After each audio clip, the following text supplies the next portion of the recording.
Welcome you all. Good morning. Today's we are going to see about the lesson of applications of Newton's laws. In these applications of Newton's laws, we are going to see and discuss what do you mean by free body diagram. As a free body diagram is a simple tool of to analyze the motion of the object by using Newton's laws. Yes, the following steps are followed to developing free body diagram. First of all, to identify the forces acting on your object, first one, and second one, represent the object as a point, and third one, draw the vectors representing the forces acting on the object. When we draw the free body diagram for an object or a system, for example, first of all, to provide a book of mass m at rest on the table, first we are calculating what are the forces acting on the book, first one, and second one, what are the forces exerted by the book, and third one, to draw the free body diagram. Okay, good. First of all, we know that a book on the table, a book is placed on the table. We know that the gravitational force is always acting in downward direction. So, mg represented as the downward force. And then normal force. In case of we are placed on an object on the table should be exerted some forces on the perpendicular direction. This is called as normal force. So, there are two forces acting on the book. And second questions, what are the forces exerted by the book? Yes, according Newton's third law, there are two reaction forces exerted by the book. The first one is the book exerted an equal opposite force on the earth which acts on upward direction, which means the gravitational force acting in downward direction, the same amount of force acting in the directions of normal force. And second one, the books exerted a force which is equal and opposite to the normal force. So, both the magnitude in which means the normal force and the gravitational force is numerically equal, which means magnitudely equal. This is only a free body diagram. Gravitational force is acting in downward direction. In normal forces in upward directions, book acts as a point mass. That's all. And one more thing, we know that in our previous class, which means 10th standard, the force acting on a body, there should be an equal amount of force acting in opposite direction. According to Newton's third law, there is an action which is equivalent amount of reactions will be there. So, action and reaction forces does not act on a same body. Next, an important topic, particle moving in a inclined plane surface. Let's see the diagram. Here, m be the object whose mass is m. Let us consider an object whose mass is m placed at inclined making an angle of theta. Whereas the force acting on its decides, first of all, acceleration of the object, and second, speed of the object when it reaches the bottom, which means we have some initial velocity u. Then the object and slides slowly and reaches the terminal, it attains the final velocity, which is described as capital V. Okay. The force acting on an object, first of all, the gravitational force acting in downward direction. Gravitational force represents as mg. And the normal force perpendicular to the inclined plane surface. This is an inclined plane surface, so perpendicular to the inclined plane surface. So this is an normal force N. And this we draw the free body diagram according to this concept. This is an object M, gravitational force acting in downward direction mg, has whose normal force acting in incline or which is perpendicular to the inclined plane surface capital N. This is a free body diagram of the inclined plane. And then second diagram, we have chooses a two coordinate system. First of all, we have chooses a two coordinate system, and x, this is an x axis, this is an y axis. We are applying the force on x direction, so the object is moving in the inclined plane, and there is no motions along in y direction. We are clearly know this. So the diagram will be tells us here. In this diagram tells us the gravitational force will be resolved in two components, namely parallel component and perpendicular component, where mg sin theta will be parallel to the object. So this is mg sin theta called as parallel component, and mg cos theta act as a perpendicular component. So we can measure the forces, the net forces acting along x direction and y direction. First of all, we can measure the forces along y direction. There is no forces acting on the directions of y, because which means the net force becomes 0. The object should be moved only in x axis, not in y axis. Once again I repeat, the object should be moved in only x axis, not in y axis. So the acceleration only produced in the directions of x direction, not in y direction. So acceleration in y direction becomes 0. So we can find the force in y direction by using of Newton's second law. According to Newton's second law, the mg cos theta acts in directions of downward, so we can put it minus j cap. So here it is, mg cos theta j cap, and then the normal force acting in positive y axis, so represent as positive j cap, and no acceleration, which means 0 represent as f net. F net tells us, according to Newton's second law, f equal to ma. There is no acceleration, acceleration becomes 0, so f net becomes 0. So we get the equations remaining minus mg cos theta and n becomes 0. So we get the value of normal force equal to mg cos theta. This equation tells us the magnitude of the normal force n, which equal to the mg cos theta. So similar, the same way we can measure the directions of x. Here it is. First of all, the x direction, the force acting on mg sin theta, there is no forces along in opposite direction. So mg sin theta I cap equal to net force. Here it is net force F net. F net equal to, according to Newton's second law, F equal to another ma. So F net equal to ma. So mg sin theta I cap and ma I cap. The term of I cap and I cap will be neglected. This is represented this equations.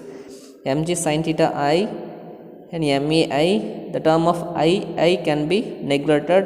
The remaining component mg sin theta equal to ma. The term m will be commonly here, so m can be neglected, and remaining factors will be g sin theta equal to a. So a equal to g sin theta. This is equations we get. This is the acceleration of the sliding object. And then note that the acceleration depends on the angle of inclination. Here the diagram says, in case of we are increasing the angle, the acceleration becomes increases. We are decreasing the angle, the acceleration becomes decreases. Suppose we are taking as the angle becomes 90 degree. So the plane will be in the form of like this. So when the object is placed here, to drop the object becomes very fastly moved. So the angle theta equal to 90 degree. We know that A equal to G sin theta. So angle theta equal to 90 degree, sin 90 becomes 1. So A becomes G. So acceleration which is equivalent to acceleration due to gravity. This tells us if the angle theta is 90 degree, the black will be moved vertically with the acceleration G. Okay, good. And then we have find the Newton kinematic equations to using the speed of the object when it reaches the bottom, which means this is an object is a starting point, it reaches the bottom, which means the object is here, the mass of the object is moving slowly and reaches this point. So find the speed of the value. We know that final velocity becomes v squared and initial velocity u squared and 2a. Yes, initial velocity becomes 0 and 2a. Yes, we know the value of a equal to g sin theta. So the equations v squared equal to 2g sin theta and s. So we know that we get the value of v from this equations of v squared. So v equal to 2sg sin theta. And one more important topic, two bodies contact on a horizontal surface, which means frictionless horizontal surface. Let's see the diagram. Consider two blocks, namely M1 and M2, kept in contact with each other on the horizontal and smooth surface. This is an horizontal and smooth surface. Here, whereas the block M1 is much greater when compared to M2. So it tells us M1 greater than M2. Here, in case of we are applying the external force F, the force should be act on a mass M1, it should be act on the force M2. So the acceleration produces along the directions of applying force. Once again I told us, when the force is applying on the object M1 along the directions of applying force, which means this direction. So the acceleration produces along the directions of applying force. Whose direction will be applying the force, thus direction will be the object gets move or produces of acceleration. Here there are two masses using. First of all, the net mass of the body we can write as net mass M equal to adding the masses of M1 and M2. This is a net mass of the object. Okay, good. To find the acceleration by using of Newton's second law, we can write as F equal to ma. We know that the net mass can be written as m equal to m1 plus m2. So applying the value of m in Newton's second law, so we get F equal to here ms m1 plus m2 into a. We get the value of acceleration from this equation. So acceleration can be written as, where it is, acceleration A equal to F by m1 plus m2. So we know the value of acceleration by using of further calculation. Here it is. Okay, good. Here let us see the diagram very carefully. There are two forces acting. First of all, small f12 and small f21, which means f12 means the force acting on a object 1 due to the mass of m2. Once again I repeat, the force acting on a object 2, the force acting on a object on 1 due to the mass of 2. F21 means the force acting on an object 2 due to the object of 1. So here the same way, F12 means the mass m2 exerted some force on mass m1.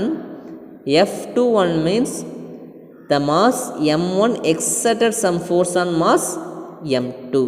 Good. So we can find the value of F12. So to draw the free body diagram on mass m1, here it is. See the diagram. We know that first of all this is an m1. So first the force acting in right direction, and there are two forces acting in vertically, which means we know that the normal force capital N and downward force mg. The two forces are acting in opposite directions, so cancel to each other, which means there is no acceleration along the directions of y. This tells us the force acting along the directions of positive x-axis, F12 acting on the directions of negative x-axis. We can draw the free body diagram as necessity. The normal force acting on the upward direction and gravitational force acting in downward direction. We can use the mass of m1, so represented by small m1 and g. These are the force acting in the directions of positive x-axis, and F12, see the diagram, F12 axis along the directions of negative x-axis. So we can represent it like this. So free body diagram can be represented. So we write the diagram by using of Newton's second law.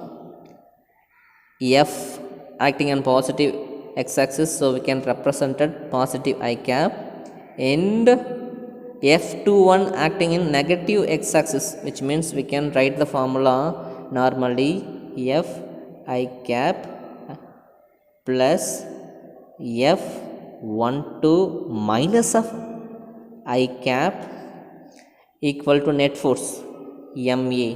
Here using of mass m1, acceleration along the directions of positive x-axis, so we can represent as positive I cap. This equation comes from F I cap plus into minus, so F12 I cap equal to m1 ei. So the common terms of I cap, so pick it out. I cap and I cap and I cap can be neglected. So remaining term, capital F and F12 minus equal to m1 into e1. We get the value of F12. So minus F12 equal to m1 a minus of f. The minus term is apply of both sides. So F12 equal to minus of m1 a plus f. So we can rewrite the equations F12 equal to plus f minus m1 a1. So already we know the value of a acceleration from the equations of 3.5. So substitute the equations of 3.5 into 3.6. So F12, here it is f minus m1, and e, we know the value of e, since a equal to f by m1 plus m2. So apply the terms of e in here.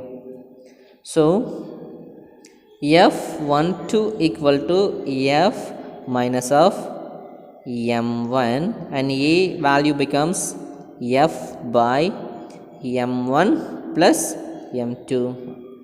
To finding this LCM term of here, we are commonly take it out to the size of f. So f equal to 1 minus m1 by m1 plus m2. So applying the LCM, the terms goes here, f into m1 plus m2 minus m1 divided by m1 plus m2. So the terms of m1 and m1 will be neglected. The remaining terms becomes f12 equal to fm2 by m1 plus m2. Here the force acting on the directions of f along positive axis, but f12 will be acting along the directions of negative x-axis, so we can represent as minus I cap. So here it is, the minus symbol will be present here. The same way we are measuring f21. See the diagram. f21 means mass m1 exerted some force on mass m2. Mass m1 exerted some force on mass m2. See the diagram clearly. The force acting this direction and f2 acting as the directions of, which means positive x-axis. So draw that free body diagram. Fm2, the normal force acting in upward direction n, and gravitational force acting in downward direction, so m2 g. F2 in acting directions of positive x-axis, so the left side there is no forces. So we are applying the Newton's second law by using of the free body diagram. F2 I cap equal to the net force. The net force becomes m2 ei. The I cap and I cap becomes cancelled, so remaining f21 equal to m2e. We know that already. A equal to f by m1 plus m2. So applying the value of f, this equations, so f21 equal to m2. Then after a, put the value of a, f by m1 plus m2. This is f21. We can compare this the f21 in x direction. We can compare the equations of f12 and f21.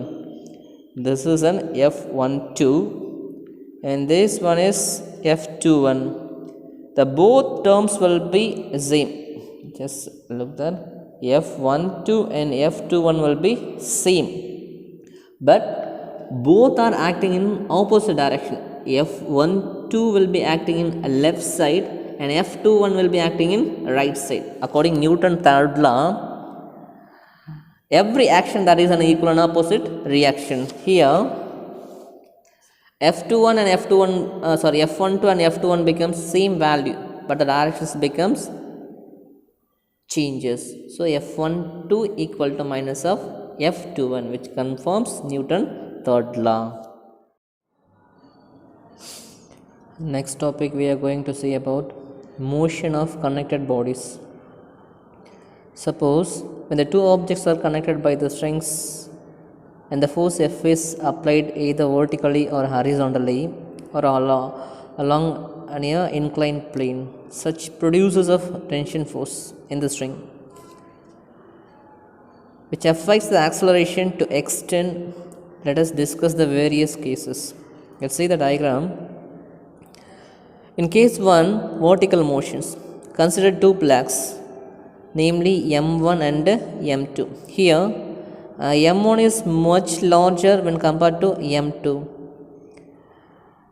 The string is inextensible string that passes over the pulley, as shown in the figure. In initial position, there is connected by the pulleys to attaching straps, does not move by the masses of m2 and m1. And then here let the tension T and the acceleration A, when the system is released, both the plaques will be moved in upward direction at the same time in downward direction. Whereas m1g is the acceleration due to gravity due to the masses of m1. m2g is the acceleration due to gravity and acting on the masses of m2. So we can draw the diagram of free body diagram separately, both m1 and m2. Here m1, first of all we are taken as the m1. M1 will be considered as the point mass of the body. The tension force acting in upward direction and downward direction will be acting in a gravity force. So we can write as m1g, and tension force represent as capital G, m1 be the mass of the body. And second diagram, m2 be the point mass and tension force acting in upward direction and gravitational force acting in downward direction. These are the two free body diagrams. The similar way we can apply the Newton's second law both cases of m1 and m2. First of all, we are applying the Newton's second law for m2, which means the tension force acting in upward direction in positive y-axis. So we can write as tension force capital T, in y component we can represent as J cap. M2J will be act in downward direction, so chooses negative y-axis, so we can put a negative symbol minus and M2GJ because of they are acting in negative y-axis, which is equivalent to the net force. Net force we can applying of MA. Here it is mass 2, so represent as 2n. The acceleration, which is the moment along the directions of y direction, so we can write as g. This equation comes like this. So both of the component will be having a j component, so neglect the j component from this equation, j, j and j. So we can rewrite as this equations T minus m2g equal to m2e. The similar way we can apply Newton's second law in the masses of m1. The same way, in vertical direction chosen as positive y-axis, so j cap, negative y-axis chosen as minus j cap. So applying of Newton's second law like this, Tj minus m1 gj equal to minus of m1 and aj. Why we are representing as the minus symbol? Because of the acceleration due to gravity act in negative y-axis, so we can put the negative symbol. So we get this equations Tj minus m1 gj equal to minus of m1 aj. M1 aj be the net force. So common term j will be neglected. J and j can be neglected.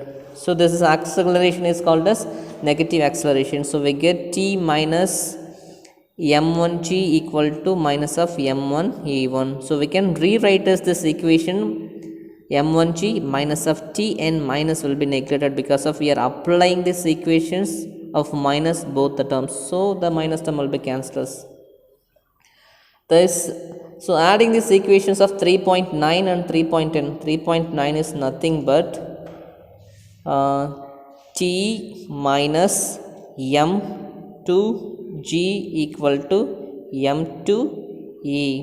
This is equation 3.9, and equation 3.10 becomes m1g minus t equal to m1a. So adding this both equations, so plus term and minus term will be cancelled. Remaining equations m1g minus m2g equal to m1a plus m2a. This equations comes here. So commonly the g term will be having this m1 and m2, so take it outside of the bracket. So we can write as m1 minus m2 into g, and also a will be the common term, so take it outside of the bracket. So becomes here it is m1 plus m2. We know the value of, we get the value of acceleration. So acceleration becomes a equal to m1 minus m2 by m1 plus m2 into g. Here the mass is m1 which is equal to m2, m1 minus m2 equal to 0, which means m1 minus m1 equal to 0, so the acceleration becomes 0. This shows there is no acceleration because of the mass will be same, the acceleration should be not occur there. The same way, to find the tension force acting on the sink, substitute the acceleration from the equations of 3.12 into the equations of 3.19. We know that 3.19 is here, so tension T minus m2g and m2 accelerations becomes, we know that accelerations is m1 minus m2 by m1 plus m2 into g. So here,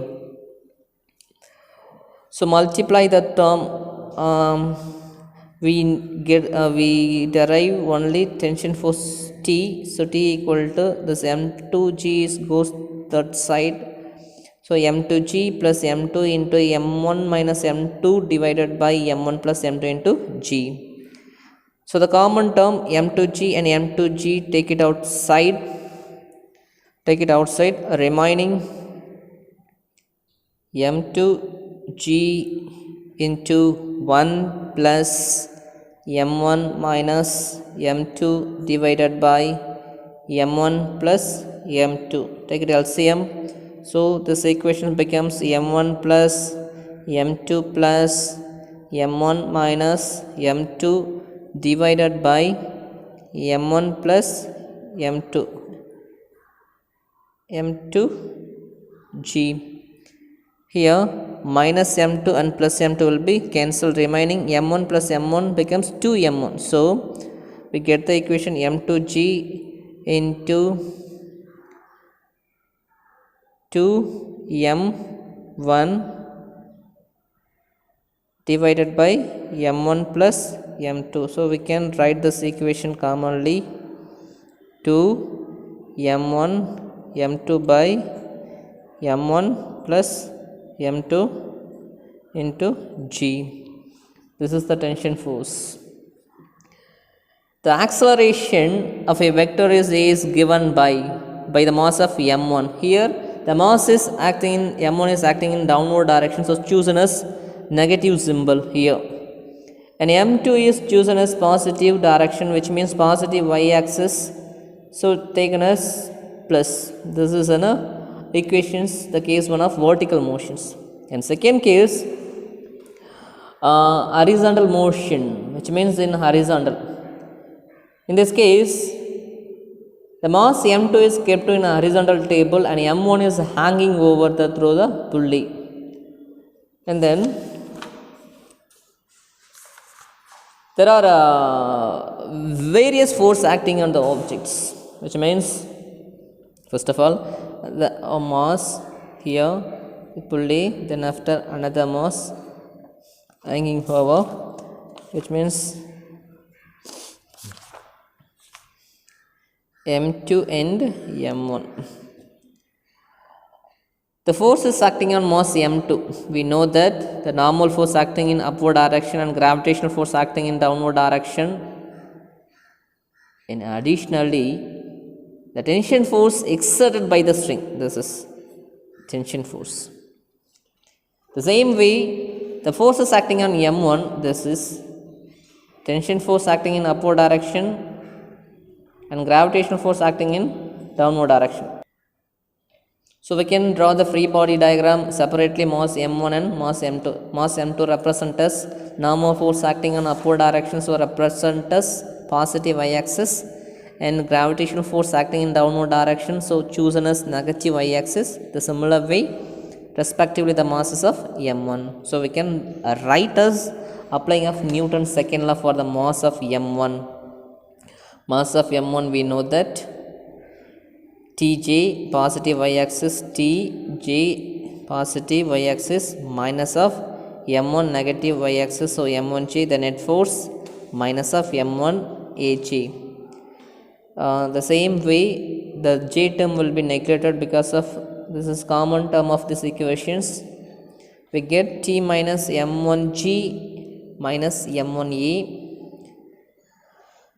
So the same way applying of Newton's second law to the mass of m2 along x-axis, which means x direction, because of we are chosen as two coordinate system x y. To applying of Newton's second law for mass m2, we write as the tension force in right direction, and there is no force acting on another force.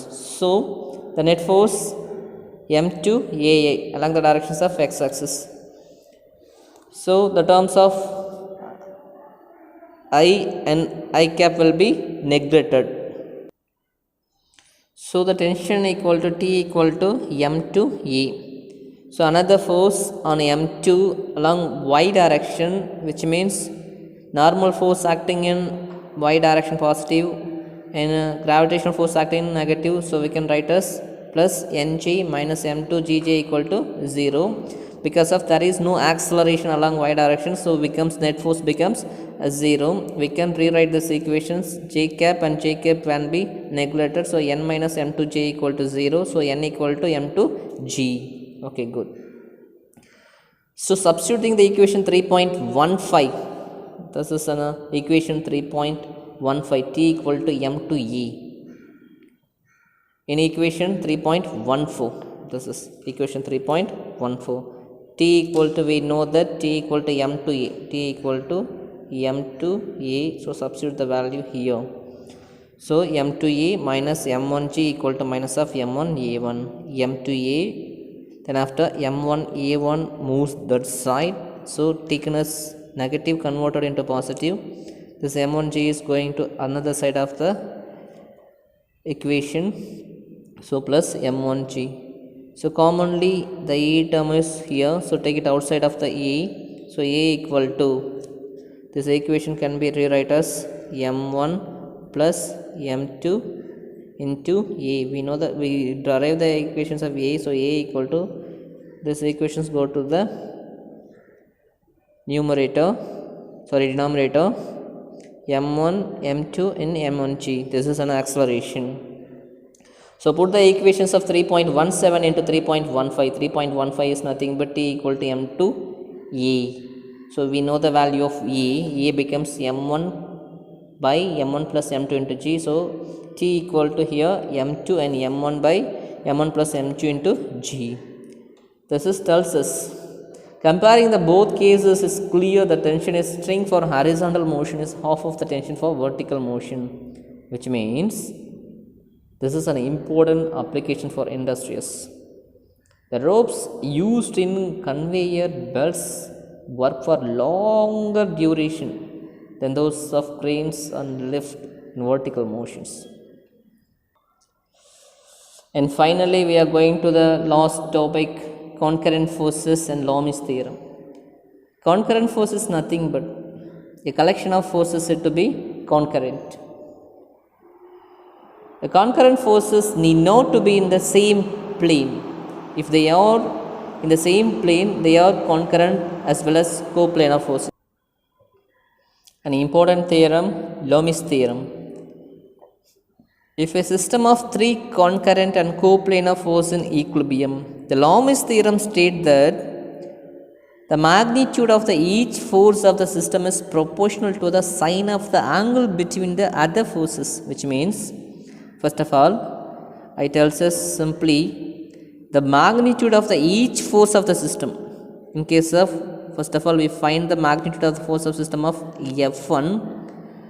The magnitude of each force of the system is proportional to the sine of the angle between the two other forces. So easily tells us F1 directly proportionality to sine alpha, and F2 tells us directly proportionality to F1 directly proportionality to sine alpha, and F2 directly proportionality to sine beta, and F3 directly proportionality to sine gamma. This is an Loomis theorem. So we can write as F1 and F2 and F3, and simplified this equation we get F1 by sine alpha, F2 by sine gamma, F3 by sine beta. This is a Loomis theorem.